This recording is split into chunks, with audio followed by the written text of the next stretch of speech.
Hello, सलाम, नमस्ते, आदाब, सत श्री अकाल, वड़क्कम। कहानी की दुनिया में आप सभी का स्वागत है।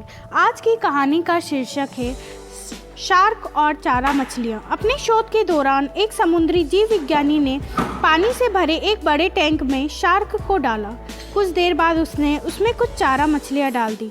चारा मछलियों को देखते ही शार्क तुरंत तैरकर उनकी ओर गई और उन पर हमला कर उन्हें खा लिया।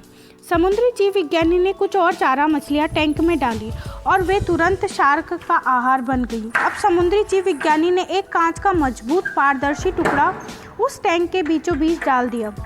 अब जो टैंक था वो दो भागों में बंट चुका था। एक भाग में शार्क थी, दूसरे भाग में उन्होंने कुछ चारा मछलियाँ डाल दी।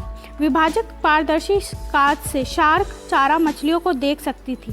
चारा मछलियों को देख शार्क फिर से उन पर हमला करने के लिए उस ओर तैरी, लेकिन कांच के विभाजक टुकड़े से टकरा कर रह गई। उसने फिर से कोशिश की, लेकिन कांच के टुकड़े के कारण वह चारा मछलियों तक नहीं पहुंच सकी।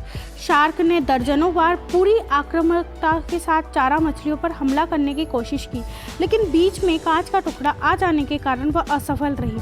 कई दिनों तक शार्क उन कांच के विभाजक के पार जाने का प्रयास करती रही, लेकिन सफल न हो सकी।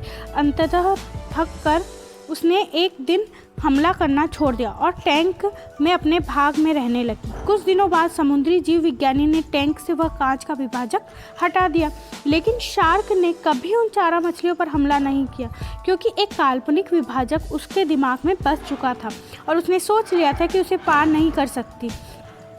इससे सीख मिलती है कि जीवन में असफलता का सामना करते करते कई बार हम अंदर से इतना टूट जाते हैं और हार मान लेते हैं कि हम सोच लेते हैं कि अब चाहे कितनी भी कोशिश कर लें, सफलता हासिल करना नामुमकिन है, और उसके बाद हम कभी कोशिश ही नहीं करते। जबकि सफलता प्राप्ति के लिए अनवरत प्रयास आवश्यक है। परिस्थितियाँ बदलती रहती है, इसलिए अतीत की असफलता को दिमाग पर हावी न होने दे और पूरी लगन से फिर मेहनत करें। सफलता आपके कदम चूमेगी। धन्यवाद।